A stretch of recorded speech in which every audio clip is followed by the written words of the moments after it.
Kiai-kiai NU tak hanya alim dalam ilmu agama, mereka juga memiliki kesaktian yang luar biasa, sehingga tak jarang orang-orang yang berhadapan gentar bila tak punya maksud baik.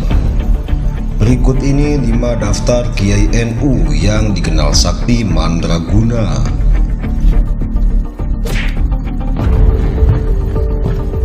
1. Gus Maksum.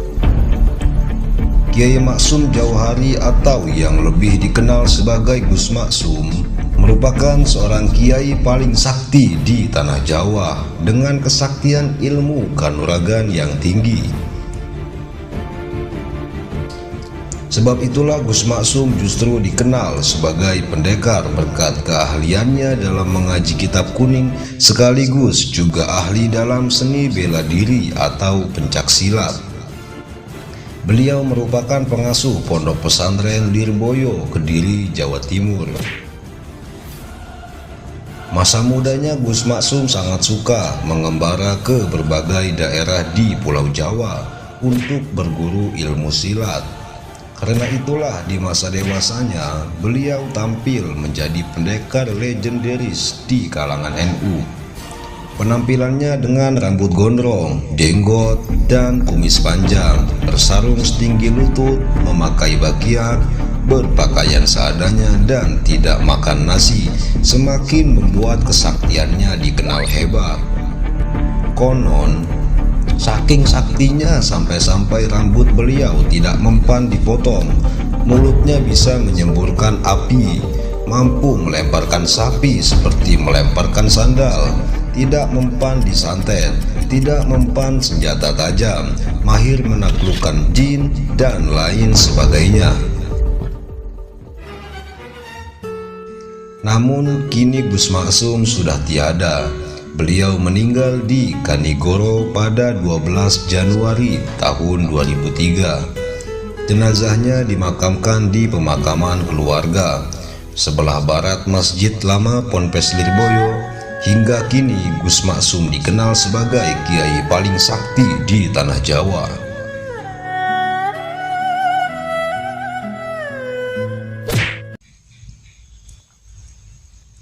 Dua, Kiai Abbas Buntet.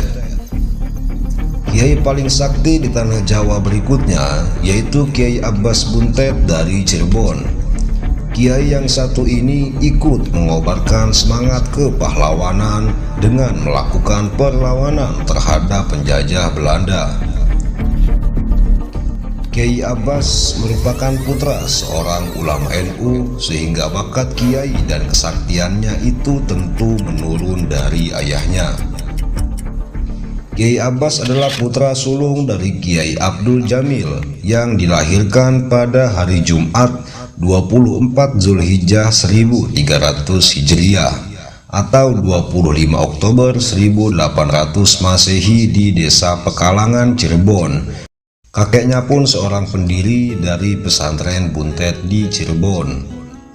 Semasa mudanya, Kiai Abbas banyak mengasah keilmuan agamanya ke berbagai daerah di tanah Jawa, yaitu Jawa Tengah, Tegal, Jogja, dan berbagai daerah pesantren lainnya.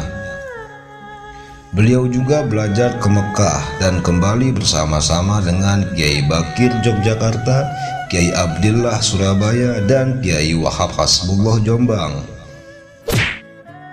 Sebagai santri yang sudah matang, maka di waktu senggang Kiai Abbas ditugasi untuk mengajar para mukminin atau orang-orang Indonesia yang tinggal di Mekah. Ilmu kanuragan dan ilmu bela diri selalu menjadi ilmu pokok di kalangan pesantren Buntet, ajaran kiai paling sakti di tanah Jawa, Kiai Abbas. Sebab dengan mengajarkan ilmu kanuragan, maka pesantren Buntet dijadikan sebagai markas pergerakan kaum Republik untuk melawan penjajahan. Mulai saat itu, pesantren Buntet menjadi basis perjuangan umat Islam melawan penjajah yang tergabung dalam barisan Hizbullah.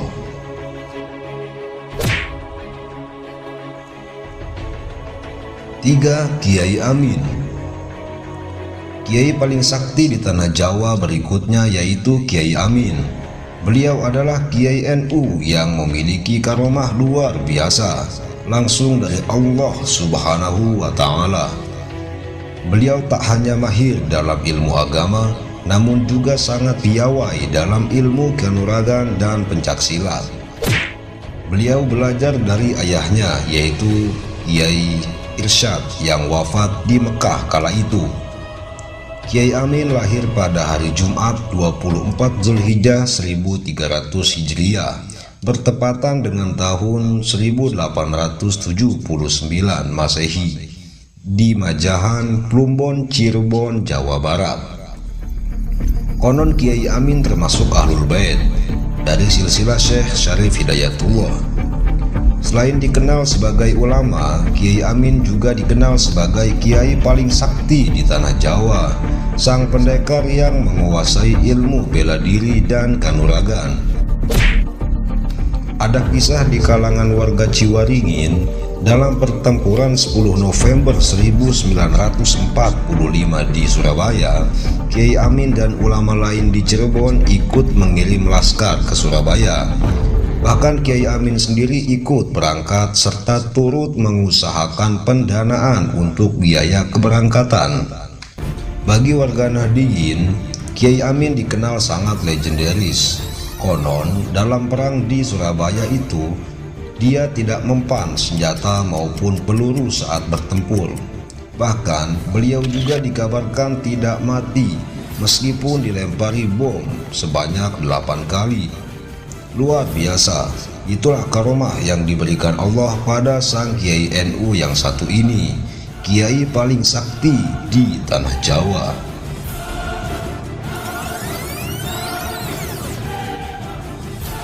4. Kiai Hamid. Kiai paling sakti di tanah Jawa selanjutnya adalah Kiai Hamid yang berasal dari Pasuruan. Beliau juga memiliki karomah yang luar biasa yang diberikan Allah secara langsung. Suatu ketika di masa pemerintahan Orde Baru, Kiai Hamid diajak masuk ke partai pemerintah. Beliau pun menyambut ajakan itu dengan ramah dan menjamu tamunya dari kalangan birokrat itu. Akan tetapi, ketika surat persetujuan masuk partai pemerintah itu disodorkan bersama pulpennya, Kiai Hamid tetap menerima dan menandatanganinya. Anehnya, pulpen yang disodorkan untuk tanda tangan tersebut tidak bisa keluar tinta alias macet. Lalu digantilah dengan pulpen lain, tapi tetap tak mau keluar tinta dan seterusnya. Hal ini menandakan bahwa Kiai Hamid sebenarnya tak setuju beliau masuk dalam partai politik, karena beliau adalah seorang kiai panutan, seorang kiai yang sangat disegani.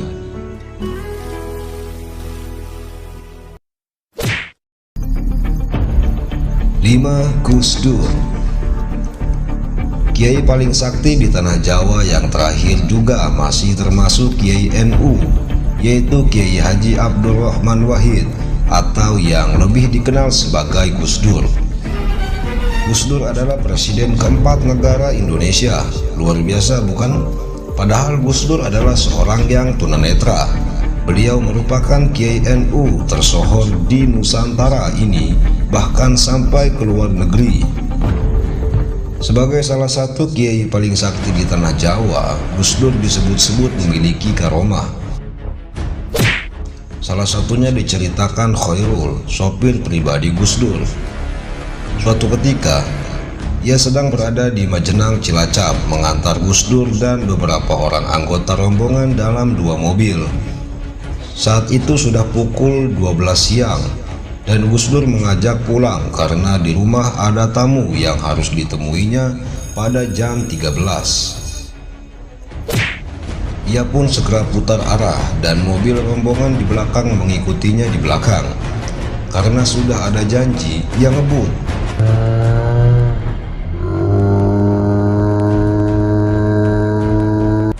Tetapi tak yakin bisa segera sampai di Ciganjur, tempat tinggal Gus Dur waktu itu. Ia berpikiran paling-paling bisa sampai di Jakarta pukul 3 atau 4 sore, mengingat jaraknya yang sangat jauh.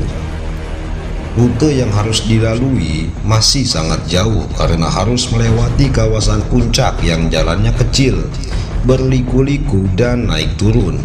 Apalagi saat itu belum ada tol Cipularang. Ia pun tetap menggeber mobilnya secepat yang bisa ia lakukan. Mobil rombongan satunya di belakang tidak kelihatan, tampaknya sudah jauh ketinggalan. Singkat kata, sampailah mobil itu di rumah Gus Dur, dan ia merasa lega selamat sampai di rumah. Ia menengok jam tangannya. Angka yang masih diingatnya sampai sekarang pukul 13:12. Jakarta Cilacap hanya ditempuh dalam waktu 1 jam lebih sedikit. Dan Gus Dur tidak terlambat menerima tamunya yang juga baru saja sampai. Rombongan mobil di belakangnya baru sampai di Ciganjur pukul 16.30. Beda 4 jam lebih dari perjalanannya. Luar biasa. Gus Dur adalah seorang wali bagi kalangan NU, dan beliau pun diakui sebagai kiai paling sakti di tanah Jawa. Demikian 5 kiai sakti di tanah Jawa yang memiliki ilmu kanuragan yang sangat tinggi.